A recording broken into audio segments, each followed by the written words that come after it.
माननीय सांसद और बड़े संपदार माननीय श्री सत्यनाथ मिश्रा जी, माननीय सांसद और भारतीय जनता युवा मोर्चा के प्रदेश अध्यक्ष श्री सौमेंद्र कांजी,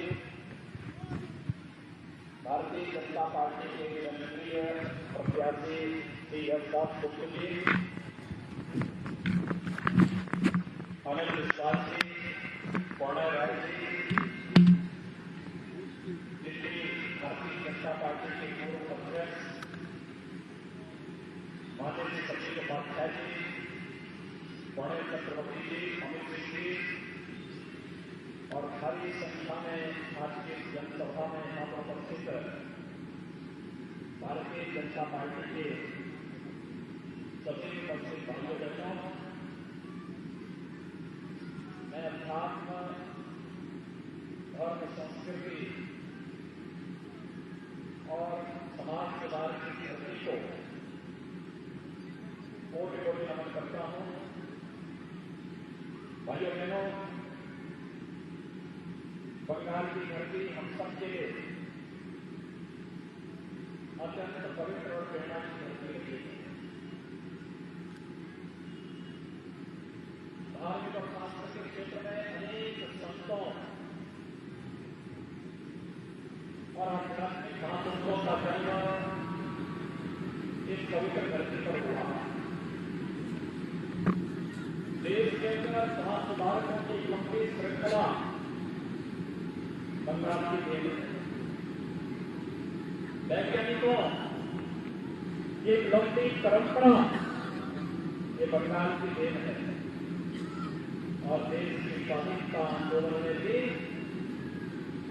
बंगाल ने देश को नेतृत्व प्रदान किया। जो बंगाल भारत में युग परिवर्तन का कारक बना था, हर एक क्षेत्र में भारत को यशस्वी नेतृत्व दे रहा था, वो बंगाल जिस बंगाल को 10 वर्ष पहले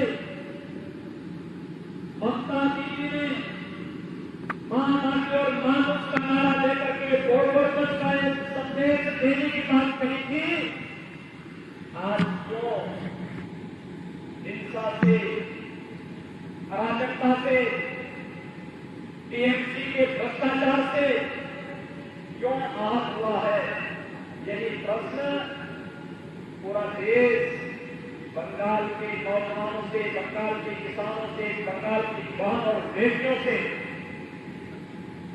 ये प्रश्न पूछना चाहता है टीएमसी की सरकार से।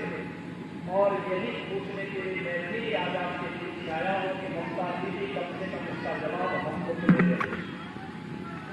भाइयों बहनों, मुझे आश्चर्य होता कि बंगाल में बहुत बेटियां सुरक्षित नहीं, उनकी शिक्षा की व्यवस्था में कई विधानसभा क्षेत्रों में जब मैं जा गया हूं तो मुझे जानकर क्या हैरानी हुई कि जब बालिकाएं स्कूल में जाती हैं तो स्कूल के बाहर तमाम उपद्रवी तत्वों के द्वारा उन पर छीना-झपटी करने का प्रयास होता है और उन उपद्रवी तत्वों को टीएमसी का कैडर बना करके उनके माध्यम से अराजकता पैदा करने का प्रयास बंगाल के अंदर होता है। उनकी सुरक्षा की कोई व्यवस्था नहीं और आंख बात करने वाली ममता दीदी आपको मां दुर्गा की भी पूजा पर प्रतिबंध लगाने का प्रयास कर देते हैं। ममता दीदी से पूछना चाहते हैं कि आखिर मां दुर्गा तो हमारी शक्ति के अधिष्ठात्री देवी है, मां सरस्वती ज्ञान की अधिष्ठात्री देवी है, मां लक्ष्मी दोनों ऐश्वर्य की अधिष्ठात्री देवी है। उनके अनुष्ठान पर रोक लगा करके आप कौन से वोट बैंक को बंगाल के अंदर पुष्ट करना चाहती हैं? और अगर आपको लगता है कि दुर्गा पूजा करने वाले, सरस्वती पूजा करने वाले, लक्ष्मी पूजा करने वाले लोग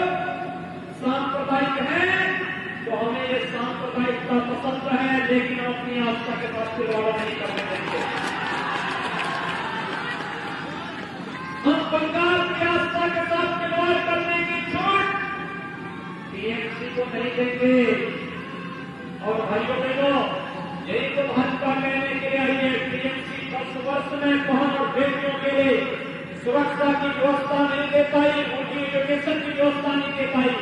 लेकिन भाजपा कहने के लिए आई है कि भाजपा की सरकार आने दीजिए, भारतीय जनता पार्टी केंद्र से लेकर पीढ़ी तक बालिकाओं की शिक्षा को फ्री में बंगाल के अंदर देने का कार्य करेगी। भारतीय जनता पार्टी बंगाल में सरकार बनाने के बाद पब्लिक ट्रांसपोर्ट सिस्टम को महिलाओं के लिए फ्री करने का कार्य करेगी। और यही नहीं, बहन और बेटियों की सुरक्षा की पुख्ता व्यवस्था करेगी। उत्तर प्रदेश के तर्ज पर एंटी रोबोट्स का गठन करके टीएमसी के सभी मजदूरों को एक करके जेल के अंदर डालने का काम नहीं करने का कार्य करेगी। तो बहन बेटियों की सुरक्षा के वास्ते करने का काम करेंगे। माटी की बात करने वाली ममता दीदी आज पूरी बंगाल की माटी आबाद है। यहाँ का किसान प्रधानमंत्री किसान सम्मान निधि का लाभ नहीं पाता है। भाइयों बहनों, उत्तर प्रदेश के अंदर 4 वर्ष हुए हैं भारतीय जनता पार्टी की सरकार को, और 2,42,00,000 किसान प्रधानमंत्री किसान सम्मान निधि का लाभ पा रहे हैं। आगे के बाद बंगाल के 80 लाख किसान को नहीं पा रहे हैं। कारण साफ है, माटी के प्रति, मछुआरों के प्रति, किसानों के प्रति ममता दीदी के मन में कोई सहानुभूति नहीं। उनकी सहानुभूति तो उन लोगों के प्रति है जो गो हत्या करते हैं, गो हत्या करवाते हैं। ममता दीदी की सहानुभूति उनके साथ में है। ममता दीदी की सहानुभूति गौ पालकों के साथ नहीं, किसानों के साथ नहीं, मछुआरों के साथ नहीं। अन्यथा भारत सरकार की योजनाओं का लाभ इन किसानों को देने का कार्य ममता दीदी जरूर कर सकती है। मानो यहाँ का युवा दुनिया के अंदर जहां कहीं भी गया अपनी भूमिका का काम करवाया। भारत का पहला नोबेल प्राइज बंगाल के लिए भारत को मिलता है। गुरुदेव रविन्द्रनाथ टैगोर, और यही बंगाल है जो भारत को, स्वतंत्र भारत को राष्ट्रगान भी देता है, राष्ट्रगीत भी देता है। यहाँ की प्रतिभा का गौरव दुनिया में नहीं है। लेकिन आज यहाँ का युवा पलायन करने के लिए पूरा सिलिकॉन वैली भरी हुई है बंगाल के नौजवानों से। लेकिन बंगाल के अंदर पहले कम्युनिस्टों ने और फिर टीएमसी ने यहाँ के युवाओं की भावनाओं के साथ खिलवाड़ किया।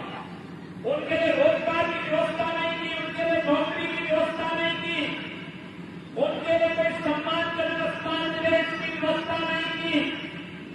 यहाँ का मानस आहत है।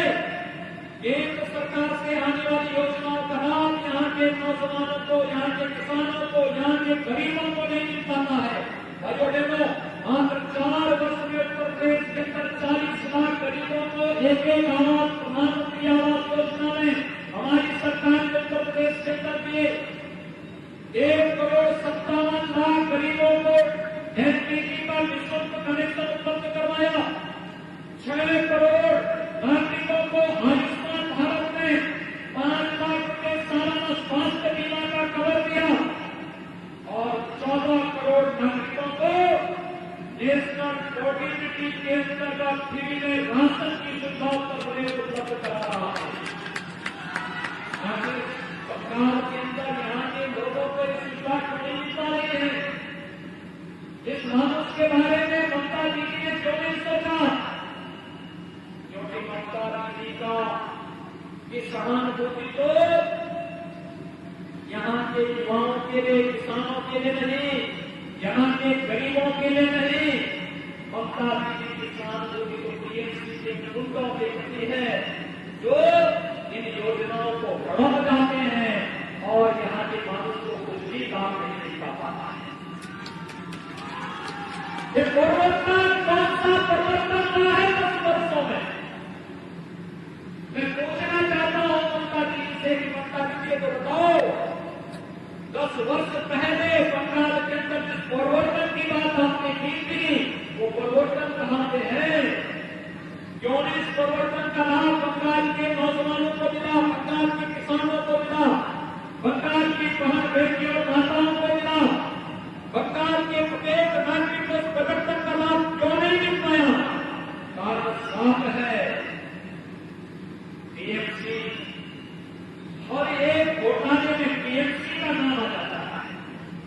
मैं देख रहा हूं बंगाल के अंदर जो हम बात करते हैं, जेठानी दुर्नीति, सेठानी TMC, Sarada TMC, Narada TMC, चलचूरी टीएमसी, बेताल चोरी टीएमसी, और जो देखो कहां तक गलती केरल हम लोग इसके साथ जुड़े हैं। केवल और केवल भ्रष्टाचार, अराजकता और विकास का पैमाना तय करती है दिल्ली को, वो भतीजे तक सीमित रह जाती है, वो भतीजे से आगे बढ़ती नहीं है। और जो देखो मैं पूछना चाहता हूं ममता दीदी से, आपको गुस्सा अगर इन गरीबों के हक को छीनने वाले भ्रष्टाचारियों पर आता तो बंगाल की जनता आपका फैसला कर पाएगी। आपका गुस्सा अगर उन बेगानों पर होता जो लोग यहाँ के गरीबों का छीन रहे हैं, तो यहाँ बंगाल की जनता आपका अभिनंदन करती है। आपका गुस्सा वो हत्यारों पर होता, बंगाल की जनता आपका अभिनंदन करती। मां दुर्गा, मां सरस्वती की पूजा में व्यवधान डालने वाले तत्वों पर आप गुस्सा होती तो बंगाल की जनता आपका अभिनंदन करती। लेकिन आपको गुस्सा होती है जो जय श्री राम का नारा लगाते हैं।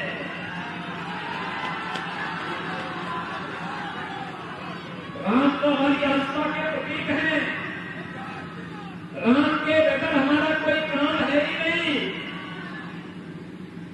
भारत के अंदर कहीं भी आप जाएंगे, राम सनातन आस्था के प्रतीक हैं। लेकिन राम, ये नाम से आपको चिढ़ है,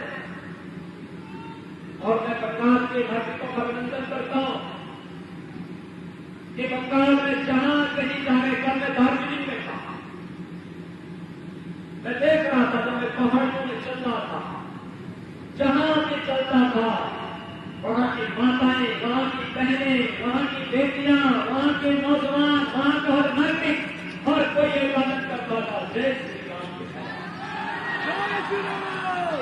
ममता दीदी बोल जाती है हम जन्म देते हैं राम का जय श्री राम कहकर के जन्म देते हैं, और अंतिम यात्रा भी निकलती है तो राम नाम सत्य है के साथ निकलती है। राम के बगैर हमारा कोई काम होता ही नहीं। ये भारत की पहचान है और यही कारण है कि 500 वर्षों के लंबे संघर्ष के बाद भारत का आस्थाना जनमानस को प्रधानमंत्री मोदी जी के प्रयासों से अयोध्या में भगवान राम के भव्य मंदिर के निर्माण का मार्ग प्रशस्त करने का अवसर प्राप्त हुआ। और जो मैं अभिनंदन करता हूं आप सबका, बंगाल के सभी नागरिकों का, जिन्होंने समर्पण निधि में अपना योगदान देकर के भगवान राम के भव्य मंदिर के निर्माण में अपना कोशिश किया।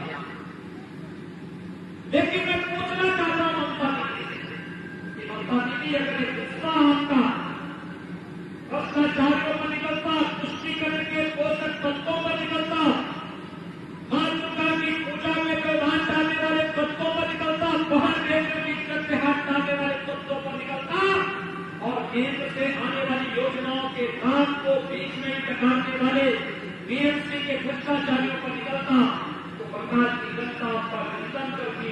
लेकिन आपको गुस्सा बंगाल के मानुष को उत्पादन नहीं। पहले मुझे जैसे सुनने में सोचना पसंद नहीं, दुर्गा पूजा पसंद नहीं, लेकिन भाइयों के वो चुनाव में ममता दीदी को चटनी का पाठ करने का मजबूर कर दिया।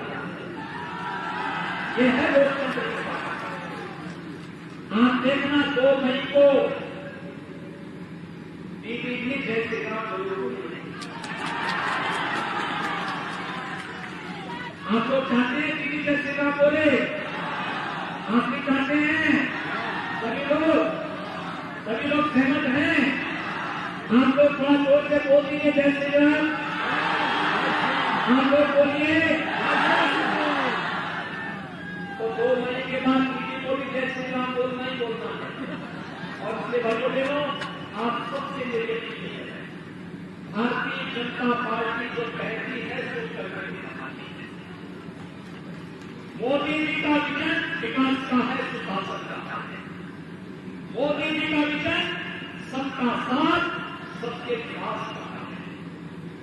यहां पर न जाति, न मत, न मजहब, न क्षेत्र, न भाषा, एक भारत श्रेष्ठ भारत, सबका साथ, सबका विकास।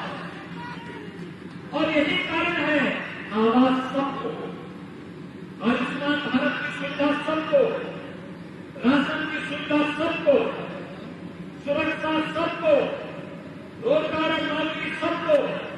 यूपी में हम लोगों ने 4 वर्ष में 4 लाख नौजवानों को सरकारी नौकरी और 1.5 करोड़ नौजवानों को भी पब्लिक सेक्टर में और प्राइवेट सेक्टर में नौकरी और रोजगार देने का काम किया है। और वो बहनों, इतना सरकार के जरिए हो सकता था। हमने रिफॉर्म किया, हमने परफॉर्म किया, हमने वहां पर प्रधानमंत्री मोदी जी के विजन के थ्रू ट्रांसफॉर्म भी किया, जिसके कारण 1.5 करोड़ नौजवानों को नौकरी और रोजगार के लिए सफल हुई। इसके लिए बाद निवेश करवाया गया। सरकार के अंदर तो 10 वर्ष में 15,000 का निवेश नहीं हो पाया, हमने 4 वर्ष में 3 लाख करोड़ रुपए से जितना निवेश में करवाया। यही अंतर है। और इसीलिए आज मैं आपको बताया कि भाइयों बहनों, भारतीय जनता पार्टी ने अपने प्रत्याशी के रूप में सी.एस. दास गुप्ता को आपके बीच में उतारा है। वे अच्छे कलाकार हैं।